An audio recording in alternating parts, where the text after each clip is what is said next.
What is up, everybody? Dennis and Andy are back finally with a new movie review. So excited to be back. Guys, last week we saw Tron. I saw it Thursday with my daughter Courtney. Dennis saw it Friday with his sister-in-law. Busy weekend. Finally getting around to do the review for Tron Ares. What is it about, Dennis? Tron Ares follows a highly sophisticated program, Ares, who is sent from the digital world into the real world on a dangerous mission. But this marks humankind's first encounter with AI beings. Oh.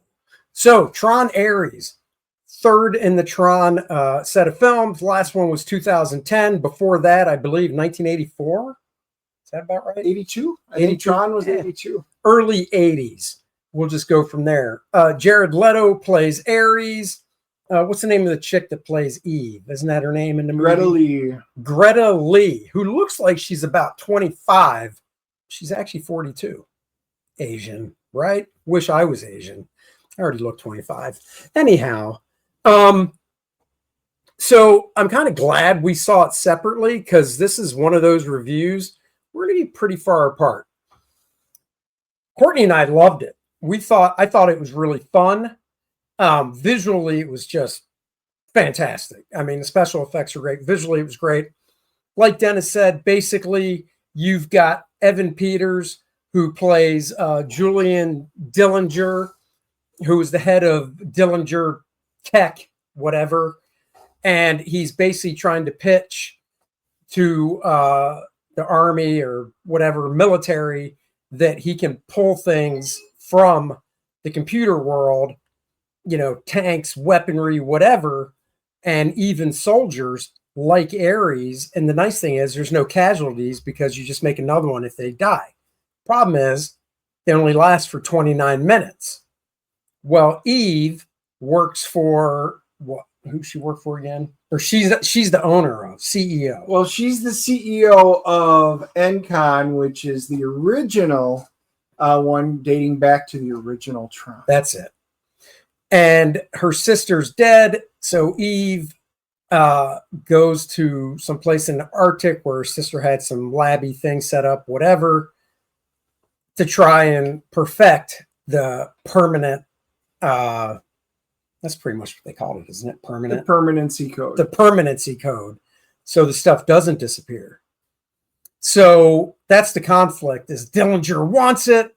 Eve has it. He sends Ares to go get it. All this conflict and stuff. Ares grows a conscience and starts fighting against Dillinger. Of course, there's other programs. Jodie Turner-Smith plays Athena. I thought the action was cool. It's a basic story. No two ways about it. It's pretty freaking basic. Didn't bother me though. I don't know. I thought it was fast paced. I thought Jared Leto was cool. I thought Eve was cool. Evan Peters playing a bad guy. I mean, he did play Jeffrey Dahmer, so you know, did a good job. Gillian Anderson was his mom. Nice seeing her. I mean, it was cool. What's your problem? Why you a hater? So this is where we differ. So if you're looking for a popcorn flick and you know nothing about Tron, the highs, special effects were incredible. Some of it didn't make sense, but it was still really good.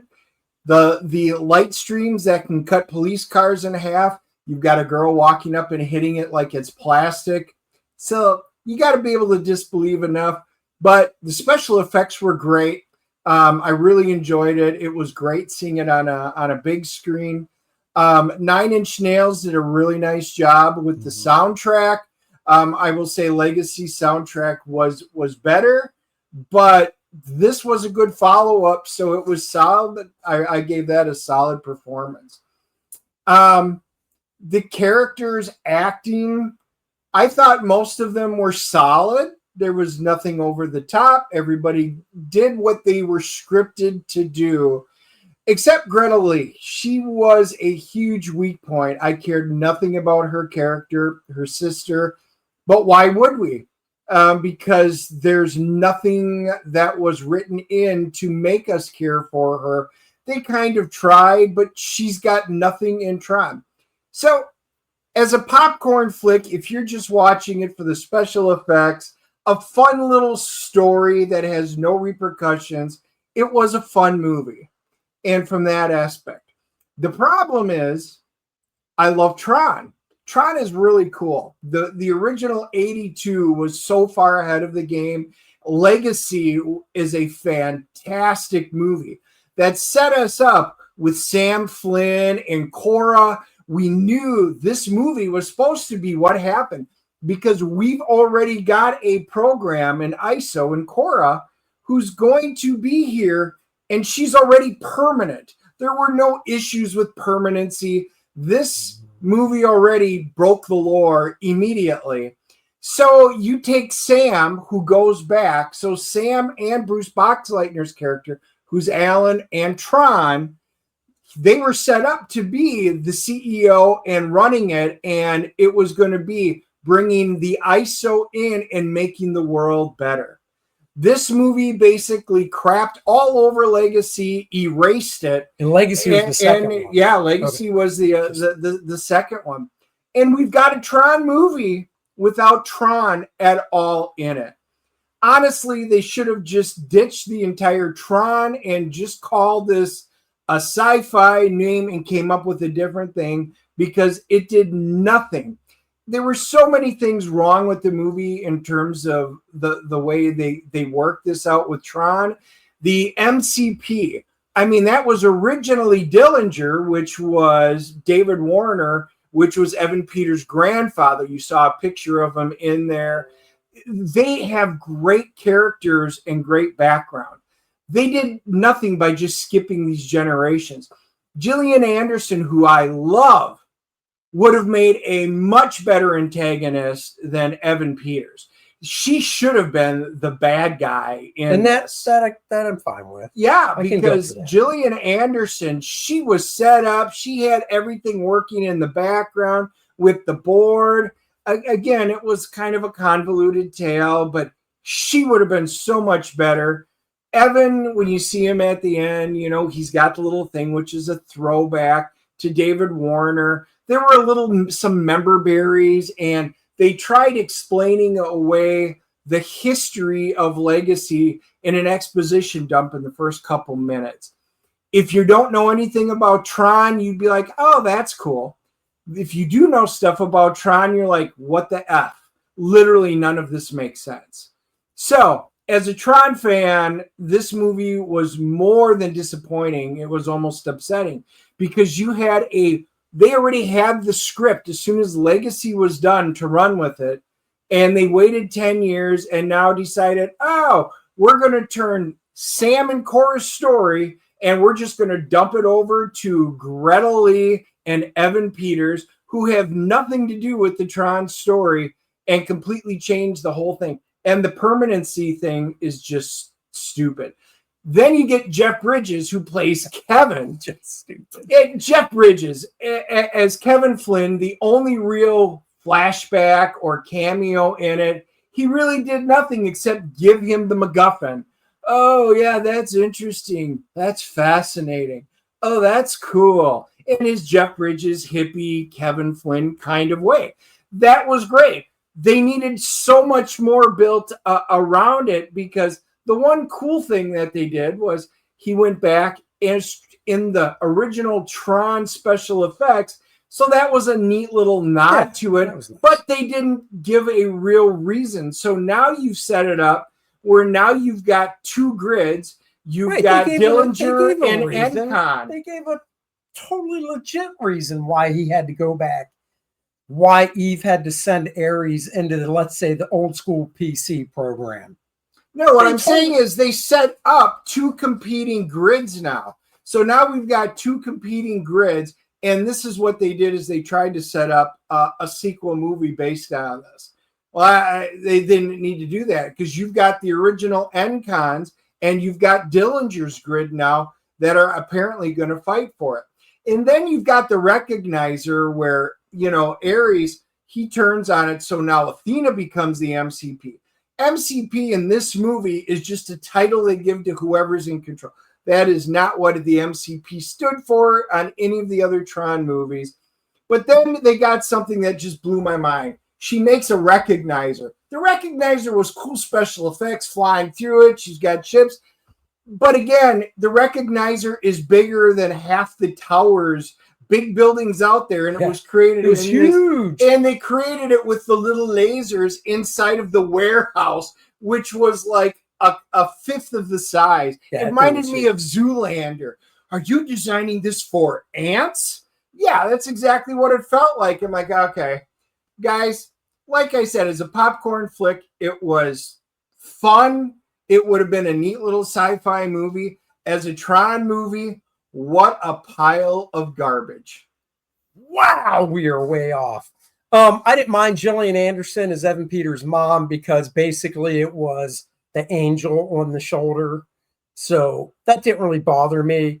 I always like seeing her on screen. She's just underutilized. Yeah. I don't know. What did she do? Again, you've got a big screen presence, and Jillian can fill the screen. They did almost nothing with her. She was a background character that occasionally said something. But again, nothing was important. A waste of a great talent. Okay, so if it was a lesser known actress, she would have been fine with it. I'm saying she should have been the antagonist. She's way better than Evan Peters. She signed on to it, buddy. I don't know. I liked it. Now, I will admit, just like Star Wars, just like Star Trek, I'm not steeped in all that. He did rewatch the first two movies a week before. I didn't have a chance to. I've seen them both.